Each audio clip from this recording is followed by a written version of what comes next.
الحمد لله الذي أعد للمؤمنين والمؤمنات جنات تجري من تحتها الأنهار.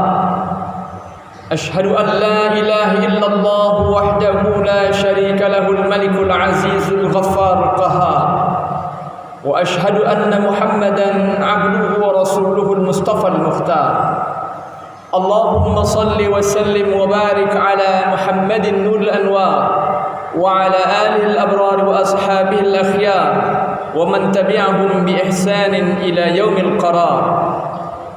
أما بعد فيا عباد الله أوصيكم ونفسي بتقوى الله فقد فاز المتقون. ولقد قال الله تعالى في القرآن الكريم: أعوذ بالله السميع العليم من الشيطان الرجيم. بسم الله الرحمن الرحيم.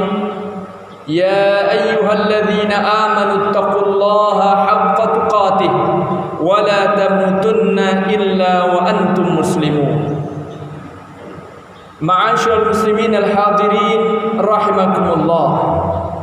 Hari ini kita berada di tanggal 2 Muharram 1442 Hijriah. 1441 tahun yang lalu terjadi sebuah peristiwa yang kemudian disepakati oleh para sahabat Rasulullah sallallahu alaihi wasallam menjadi salah satu momentum paling penting dalam sejarah perjuangan dakwah Rasulullah sallallahu alaihi wasallam, sehingga kemudian ditetapkan oleh Khalifah Umar bin Al-Khattab sebagai penanda tahunnya kaum muslimin, yaitu peristiwa hijrahnya Rasulullah sallallahu alaihi wasallam dari Makkah ke Yathrib yang kemudian dirubah namanya Rasul menjadi Madinah. Inilah peristiwa yang kita kenal dengan peristiwa hijrah, yang di dalam Al-Quran berulang kali Allah sebutkan, Allah gambarkan bahwa amal ini merupakan salah satu amal yang sangat mulia, sangat agung, sangat istimewa nilainya di sisi Allah Subhanahu wa taala. Inilah yang bisa kita pahami misalnya dari firman Allah dalam surah At-Taubah, surat yang ke-9 ayat 20, ketika Allah tegaskan, alladzina amanu wa hajaru wa jahadu fi sabilillahi bi amwalihim wa anfusihim a'zamu darajatan 'indallah wa ulaika humul faizun. Orang-orang yang beriman dan orang-orang yang berhijrah serta orang-orang yang berjihad di jalan Allah dengan harta benda yang mereka miliki dan dengan jiwa raga mereka, orang-orang itu adalah orang-orang yang a'zamu darajatan 'indallah, mendapatkan keagungan derajat di sisi Allah Subhanahu wa taala. Dan bahkan tidak cukup sampai di situ, Allah tegaskan lagi, wa ulaika humul faizun. Mereka-mereka itu orang-orang yang beriman, orang-orang yang berhijrah, dan orang-orang yang berjihad di jalan Allah dengan harta dan dengan jiwa raga mereka itu adalah al-faizun, para pemenang, para juara, the winner, the real champion. Ma'asyiral muslimin al-hadirin rahimakumullah. Secara bahasa, al-hijratu, hijrah itu maknanya adalah al-intiqal, pindah dari satu tempat ke tempat yang lain. Tetapi secara istilahan, al-hijratu istilahan, istilah secara makna syar'i, hijrah itu bukan sekadar pindah tempat. Seseorang pindah dari satu kampung ke kampung yang lain, dari satu kota ke kota yang lain, apakah disebut sebagai muhajir dalam makna yang syar'i? Tidak. Karena hijrah dalam makna yang syar'i artinya adalah seseorang yang pindah atau meninggalkan kampung halamannya dalam rangka memperjuangkan Islam, dalam rangka mempertahankan Islam, dalam rangka mempertahankan keimanannya, keislamannya. Dan ini sebuah ibadah yang sangat besar, yang mengajarkan begitu banyak hikmah kepada kaum muslimin. Para ulama di dalam banyak kitab, dan salah satu kitab yang sangat mu'tabar bicara tentang hijrah ini adalah yang ditulis oleh Fadilatul Syekh Dr. Almarhum Ahzami Sami'un Jazuli, ulama Indonesia, tetapi menjadi sedikit di antara ulama yang kitabnya ditulis dalam bahasa Arab, bahkan di Madinah, dan kemudian menjadi rujukan para ulama dunia. Beliau menulis sebuah kitab Al-Hijratu fil Qur'anil Karim, hijrah dalam Al-Quran. Bagaimana Al-Quran bicara tentang hijrah dalam seluruh maknanya. Ada sangat banyak pelajaran di balik hijrah. Salah satunya adalah bahwa Rasulullah dan para sahabat beliau dengan hijrah itu mengajarkan makna kecintaan total seorang hamba kepada Allah Subhanahu wa taala. Karena hanya orang-orang yang memang sangat besar cintanya kepada Allah, cintanya kepada Rasul, dan cintanya kepada jihad saja yang mau dan rela meninggalkan kampung halamannya demi mempertahankan iman, mempertahankan dan memperjuangkan Islam. Kita baca dalam sirah, sebagaimana misalnya bisa kita lihat dalam kitab Ar-Rahiqul Makhtum yang ditulis oleh Fadilatul Syekh Safiyur Rahman Al-Mubarakfuri dalam kitab Sirah Nabawi yang sangat masyhur itu, bagaimana Rasul memerintahkan sahabat-sahabat beliau untuk hijrah pada awalnya ke Habasyah, Ethiopia, yang hari ini kita kenal tentu berada di benua yang berbeda dengan tanah Makkah. 2 gelombang, 2 kali pemberangkatan Rasul perintahkan sahabat beliau meninggalkan Makkah karena kondisi di Makkah sudah tidak lagi kondusif untuk berislam. Karena satu demi satu sahabat-sahabat Nabi dibunuh, disiksa. Dan ternyata, dan ini kemudian menjadi dalil yang harus kita pahami kaum muslimin yang dimuliakan oleh Allah SWT, bahwa untuk menjadi seorang muslim yang sejati itu tidak boleh dan tidak cukup bermodal nekat. Harus ada kalkulasi, harus ada perhitungan, harus ada evaluasi, harus ada perencanaan, harus ada pembacaan terhadap peta kondisi kehidupan yang real. Kalau saja Rasulullah Sallallahu Alaihi Wasallam dan para sahabat mengandalkan nekat, maka tentu saja mereka akan tetap saja bertahan di Makkah. Mau apapun yang terjadi, biarlah kita mati di tanah ini demi mempertahankan Islam. Ternyata tidak. Karena ada sesuatu yang lebih penting dari sekedar mati sebagai syahid mempertahankan Islam, yaitu memikirkan bagaimana masa depan Islam, the future of Islam, bagaimana nanti anak cucu kita, bagaimana nanti manusia ke depan akan juga mestinya mendapatkan nikmat Islam. Itu yang dipikirkan Rasulullah Sallallahu Alaihi Wasallam, itu yang dipikirkan oleh sahabat-sahabat beliau. Sehingga meskipun sebenarnya bisa saja para sahabat Rasul diperintahkan untuk tetap bertahan di Makkah untuk menemui syahadah mereka menjadi syahid, tetapi bukan itu pilihan. That was not the choice, bukan itu pilihannya. Tetapi selamatkan Islam ini meskipun harus meninggalkan kampung halaman sendiri, dan mereka pilih jalan itu. Hijrahlah para sahabat Rasul dalam gelombang pertama dan kedua itu ke Habasyah, sebuah perjalanan sangat jauh. Rasul pun juga sebelum hijrah ke Madinah melakukan percobaan hijrah, melakukan penjajakan untuk mencari salah satu tempat yang diduga cukup kondusif untuk perkembangan dakwah. Maka beliau kunjungi Taif. Dalam hitung-hitungan basyari beliau sebagai seorang manusia, beliau anggap Taif mungkin bisa menjadi tempat baru, pusat pengendalian dakwah.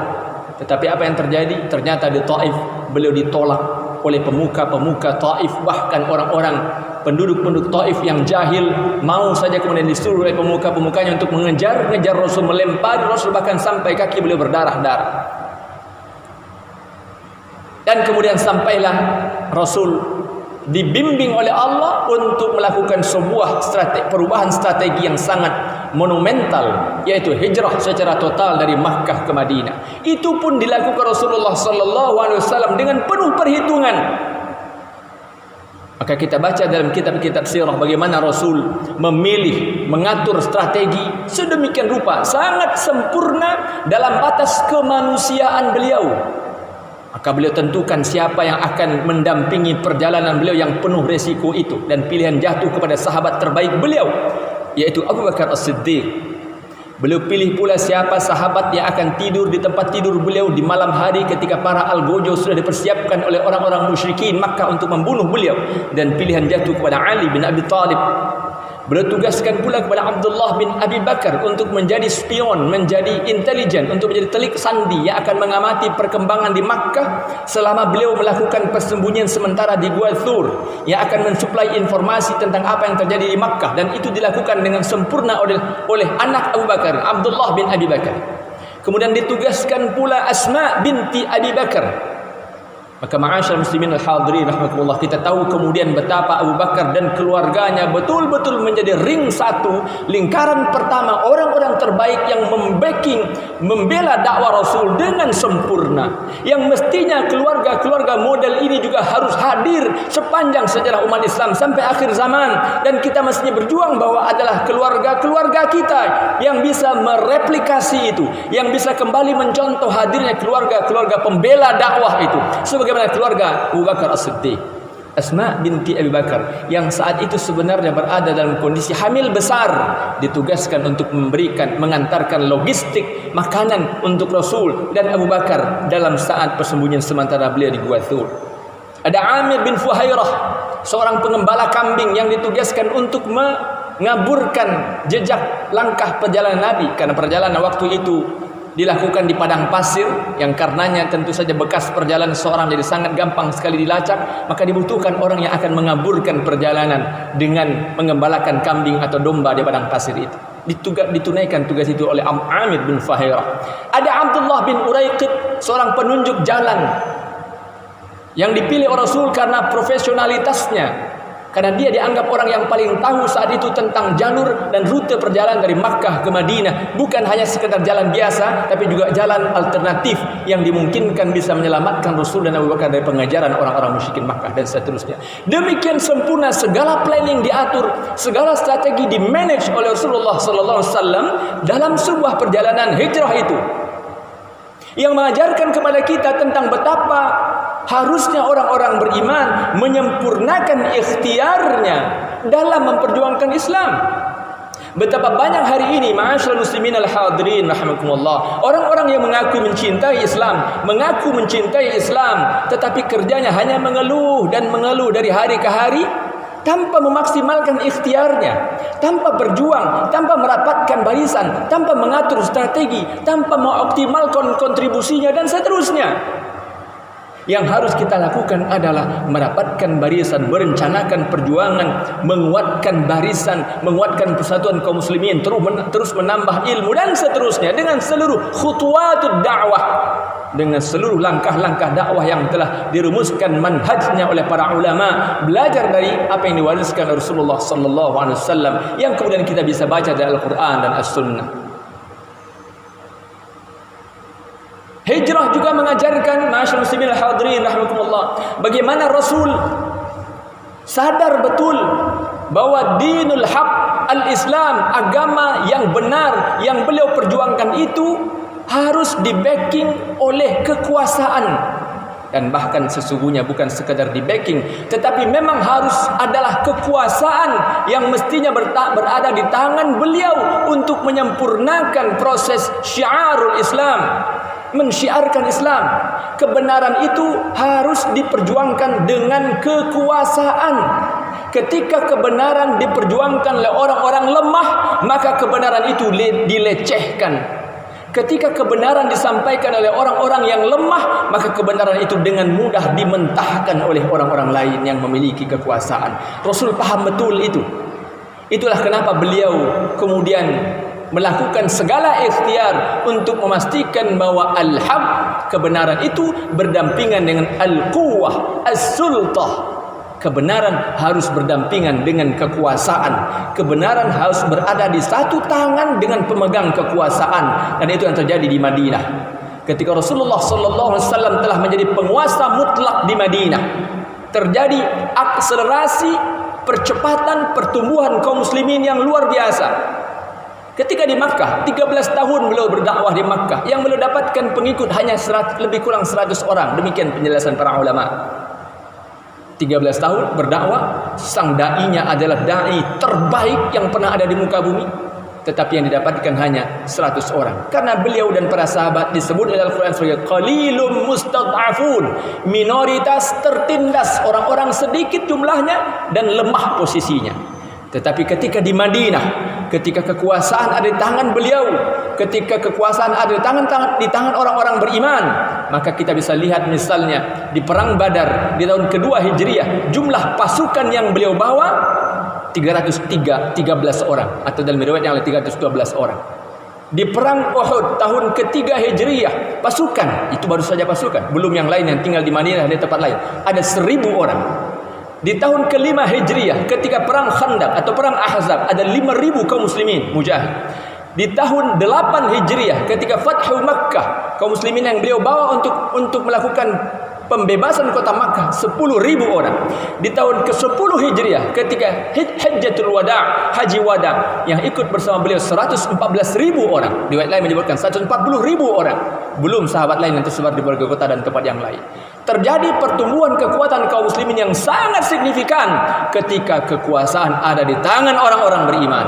Itulah kenapa berulang kali para ulama mengajarkan bahwa orang-orang muslim tidak pernah boleh membiarkan kekuasaan dipegang oleh orang-orang zalim. Kekuasaan harus dikuasai, diambil alih oleh orang-orang beriman, orang-orang saleh. Dan itu Allah tegaskan dalam surah Al-Anbiya ayat 105. Wa laqad katabna fi az-zaburi min ba'di adh-dhikri anna al-ardha yarithuha ibadiyas salihun. Sudah kami tegaskan, kata Allah, bahwa bumi ini harus diwarisi oleh orang-orang saleh. Dan mudah-mudahan umat Islam, kita semua tidak akan pernah berhenti untuk memperjuangkan itu, tentu dengan segala ikhtiar maksimal yang kita persembahkan untuk membela agama Allah ini. Barakallahu li wa lakum fil Qur'anil azim. ونفعني وإياكم بما فيه من الآيات والذكر الحكيم وتقبل الله مني ومنكم تلاوته إنه هو السميع العليم أقول قولي هذا وأستغفر الله العظيم لي ولكم ولسائر المسلمين والمسلمات والمؤمنين والمؤمنات فاستغفروه إنه هو الغفور الرحيم.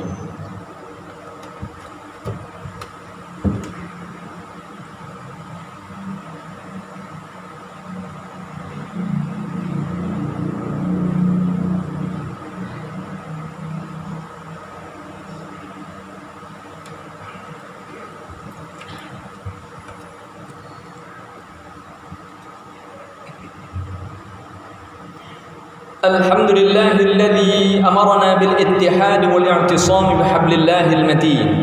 أشهد أن لا إله إلا الله وحده لا شريك له إياه نعبد وإياه نستعين وأشهد أن محمدا عبده ورسوله المبعوث رحمة للعالمين. اللهم صل وسلم وبارك على محمد وعلى آله وصحبه أجمعين. أما بعد فيا عباد الله أوصيكم ونفسي بتقوى الله فقد فاز المتقون. ولقد قال الله تعالى في القرآن الكريم أعوذ بالله السميع العليم من الشيطان الرجيم بسم الله الرحمن الرحيم والعصر إن الإنسان لفي خسر إلا الذين آمنوا وعملوا الصالحات وتواصوا بالحق وتواصوا بالصبر. Ma'asyiral muslimin al-hadirin rahimakumullah, hijrah mengajarkan kepada kita tentang betapa tidak pernah boleh berhenti setiap pribadi muslim menanamkan rasa cintanya pada Islam. Seorang muslim itu betul-betul harus mencintai Islam, yang dengan modal cinta itu kemudian dia akan memperjuangkan Islam. Tidak boleh seorang muslim hanya merasa cukup dengan ibadah-ibadah pribadinya, solat berjamaah pribadinya, solat tahajudnya sendiri, duhanya, puasa Senin Kamisnya, infak sedekahnya saja. Tetapi seorang muslim itu harus juga berfikir tentang apa yang bisa ia lakukan dan kontribusikan untuk memperjuangkan Islam, membela Islam, menjadikan Islam betul-betul menjadi rahmat bagi seluruh alam. Semoga Allah beri kita hidayah dan nikmat istiqamah untuk mampu menjadi pejuang-pejuang Islam dan mendapatkan husnul khatimah di jalan perjuangan itu. Innallaha malaikatahu yusholluna 'alan nabi ya ayyuhalladzina amanu shallu 'alaihi wa sallimu taslima. Allahumma shalli 'ala Muhammad wa 'ala ali Muhammad kama shallaita 'ala Ibrahim wa 'ala ali Ibrahim wa barik 'ala Muhammad wa 'ala ali Muhammad kama barakta 'ala Ibrahim wa 'ala ali Ibrahim fil 'alamin innaka Hamidum Majid. اللهم اغفر للمسلمين والمسلمات والمؤمنين والمؤمنات الأحياء منهم والأموات إنك سميع قريب مجيب الدعوات يا قاضي الحاجات. اللهم أرنا الحق حقا وارزقنا اتباعه وأرنا الباطل باطلا وارزقنا اجتنابه. اللهم أعز الإسلام والمسلمين وأذل الشرك والمشركين ودمر أعداءك أعداء الدين واجعل دائرة السوء عليهم يا رب العالمين. اللهم ادفع عنا الغلاء والبلاء والوباء والفحشاء والمنكر والسيوف المختلفة والشدائد والمهن ما ظهر منها وما بطن من بلدنا هذا خاصة ومن بلدان المسلمين عامة إنك على كل شيء قدير. اللهم إنا نعوذ بك من زوال نعمتك وتحول عافيتك وفجاءة نقمتك وجميع سخطك. اللهم إنا نعوذ بك من البرص والجنون والجذام ومن سيء الأسقام. ربنا لا تؤاخذنا إن نسينا أو أخطأنا. ربنا ولا تحمل علينا إصرا كما حملته على الذين من قبلنا. ربنا ولا تحملنا ما لا طاقة لنا به. واعف عنا واغفر لنا وارحمنا أنت مولانا فانصرنا على القوم الكافرين. ربنا هب لنا من أزواجنا وذرياتنا قرة أعين واجعلنا للمتقين إماما. ربنا تقبل منا إنك أنت السميع العليم وتب علينا إنك أنت التواب الرحيم. ربنا آتنا في الدنيا حسنة وفي الآخرة حسنة وقنا عذاب النار. وصلى الله على خير خلقه محمد وبارك وسلم. سبحان رب العزة عما يصفون وسلام على المرسلين والحمد لله رب العالمين. عباد الله إن الله يأمر بالعدل والإحسان وإيتاء ذي القربى وينهى عن الفحشاء والمنكر والبغي يعظكم لعلكم تذكرون. فاذكروا الله العظيم يذكركم وادعوه يستجب لكم ولذكر الله أكبر.